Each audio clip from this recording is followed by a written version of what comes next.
Hello po mga kabaro. Ayan. Sa mga papalang umaga po ulit sa inyo. Hello po mga kabaro. Ayan. Sa mga papalang umaga po ulit sa inyo lahat. Yung araw na ito. Ano ho? Ayan o. Kaya na alas 8 ng umaga. Ano ho? Ayan. At tayo ho ay ang ating gagawin ho ngayon ay itong ating upuan. Ano ho? Ayan. Lilibutan natin ho ito ng upuan. Atin muna hong babanhayan ang upuan ito. At may natitira pa hong konting kahoy. Akin hong siya munang gagawain. Ano ho? Yan. Open air. Ano ho? Open air ito. Talaya ko ito ng yan. Upuan. Akan ako ng upuan dyan. Palibot. Paikot. Upuan. Paikot. Yan. Paikot na ganito. At pareho naman ang entrance yan. Natin. At dito makagawa rin tayo dito ng lagayan ng lamesa dito. Yan. Yan dito. Ipapayang rin. Mga kabaro, tayo po ay magtatanim ng kamuting baking dito. At yan po ang aking tinanim na saging. Oh.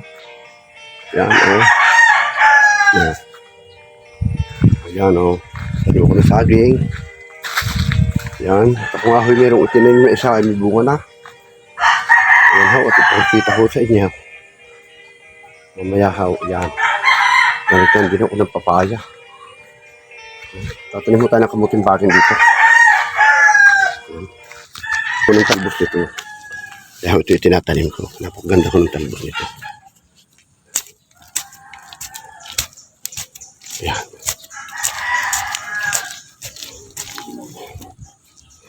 Napakaganda ng talbos.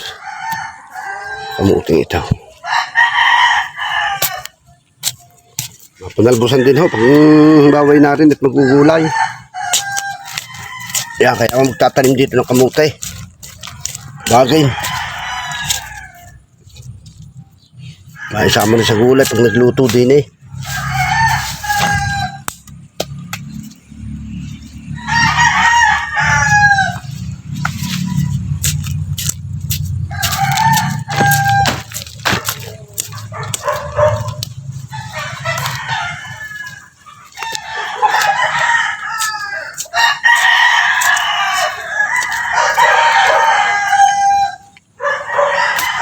At narito tayo sa bagong ginagawang kubo yan, oh. Ginagawa ko ng bagong kubo dito. Ayan. Ng umbrella. Pakong umbrella, oh. Tapos itong ating tabihang itaw. Yan ang nakin ng saging. Tapos natin ang kamuti ang ilalim yan. Oh.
Okay. Ito na lang ang basa.